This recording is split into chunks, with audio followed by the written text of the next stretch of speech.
Hi all, അസ്സലാമു അലൈക്കും. Welcome back to Silnas kitchen.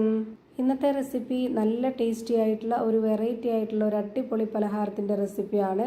ഇഫ്താറിനോ അല്ലാന്നുണ്ടെങ്കിൽ നമുക്ക് സാധാരണ വൈകിട്ട് ചായക്കോ എപ്പോൾ വേണമെങ്കിലും തയ്യാറാക്കി കഴിക്കാൻ പറ്റിയ ഒരു അടിപൊളി ടേസ്റ്റി ആയിട്ടുള്ള പലഹാരമാണ്. അപ്പോൾ ഇതെങ്ങനെയാണ് തയ്യാറാക്കി എന്നറിയാനായിട്ട് വീഡിയോ സ്കിപ്പ് ചെയ്യാതെ മുഴുവനായിട്ടൊന്ന് കണ്ടു നോക്കണേ.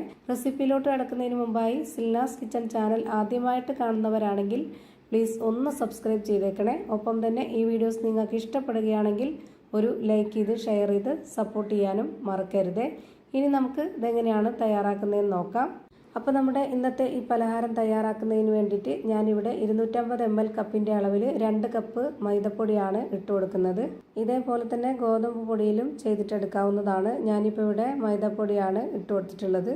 ഇനി ഇതുപോലെ ഒരു വലിയ സ്പൂണിൽ കുറച്ച് വെള്ളം എടുത്തിട്ടുണ്ട്. അതിലേക്ക് കുറച്ച് സോഡാപ്പൊടിയും ആവശ്യത്തിനുള്ള ഉപ്പും ഇട്ട് കൊടുക്കാം. ഒരു നുള്ള് സോഡാപ്പൊടി ഇട്ട് കൊടുത്താൽ മതി. എന്നിട്ട് ഇതുപോലെ നന്നായിട്ടൊന്ന് ഇളക്കി കൊടുത്തതിന് ശേഷം ഈ ഒരു പൊടിയിലേക്ക് ഇത് ഒഴിച്ചു കൊടുക്കാം.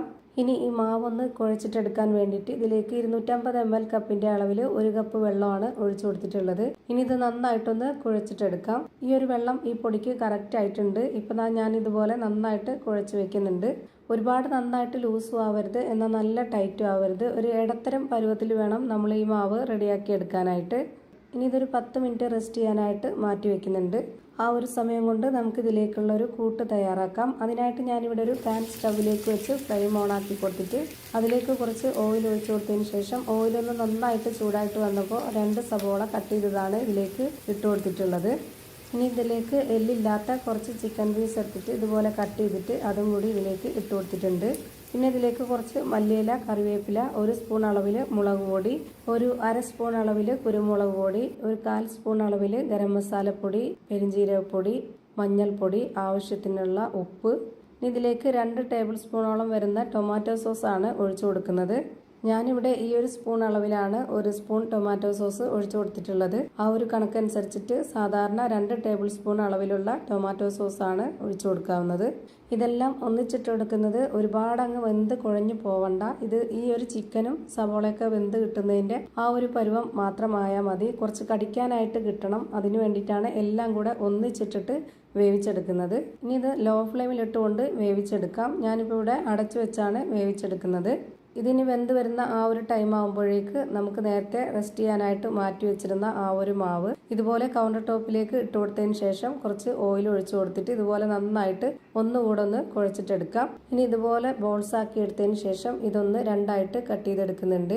ഈ ഒരു മാവിൻ്റെ കറക്റ്റ് ആയിട്ടുള്ള പരുവം നിങ്ങൾക്ക് കാണുമ്പോൾ തന്നെ മനസ്സിലാവുന്നുണ്ടാവും. നല്ല സോഫ്റ്റ് ആയിട്ട് കുറച്ചൊന്ന് കുഴഞ്ഞിട്ടാണ് ഇരിക്കുന്നത്. ഇതേ പരുവത്തിലാണ് നമ്മൾ ഈ മാവിനെ റെഡിയാക്കി എടുക്കേണ്ടത്. എന്നാലാണ് ആ ഒരു കറക്റ്റ് ടേസ്റ്റും ആ ഒരു പെർഫെക്റ്റ് ഒക്കെ കിട്ടുള്ളൂ നമ്മുടെ ഈ ഒരു പലഹാരത്തിന്. ഇനി നമുക്കിവിടെ കുറച്ച് മൈദപ്പൊടി കൂടി ഇട്ട് കൊടുത്തതിന് ശേഷം ഇതിൽ നിന്ന് ഒരു ബോൾസ് എടുത്ത് ഇതിലേക്ക് വെച്ച് കൊടുത്തിട്ട് മുകളിലും താഴെയൊക്കെ ആയിട്ട് തിരിച്ചും മറിച്ചൊക്കെ പൊടി ഇട്ട് കൊടുക്കണം. ഇതുപോലെ നന്നായിട്ടൊന്ന് പരത്തിയെടുക്കാം. ഞാനിപ്പോൾ ഈ മാവിനെ ഇത്രയും വലിപ്പത്തിലാണ് പരത്തിയെടുത്തിട്ടുള്ളത്.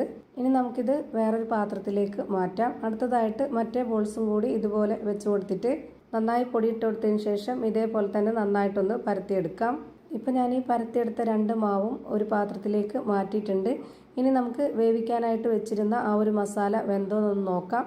ഇപ്പോൾ നന്നായിട്ട് വെന്ത് വന്നിട്ടുണ്ട്. ഇതിനി വേറൊരു പാത്രത്തിലേക്ക് മാറ്റാം.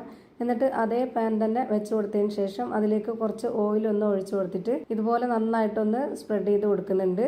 ഇതുപോലെ ഓയിൽ നന്നായിട്ടൊന്ന് സ്പ്രെഡാക്കിയതിന് ശേഷം പരത്തിയെടുത്ത മാവിൽ നിന്നും ഒരെണ്ണം എടുത്ത് ഇതുപോലെ ഇട്ട് കൊടുത്തിട്ട് ഈ ഒരു പാൻ ഫുള്ളായിട്ടൊന്ന് കവർ ചെയ്ത് ഇട്ട് കൊടുക്കുന്നുണ്ട്. മൈദമാവ് ആയതുകൊണ്ട് നമ്മൾ പിടിക്കുമ്പോൾ തന്നെ അത് നന്നായിട്ട് വലിഞ്ഞു പോവും. അപ്പോൾ കറക്റ്റ് ഒരു ഷേപ്പിൽ കിട്ടാൻ വേണ്ടിയിട്ടാണ് ഇതുപോലെ മുകളിലേക്ക് വെച്ച് കൊടുത്തിട്ടുള്ളത്.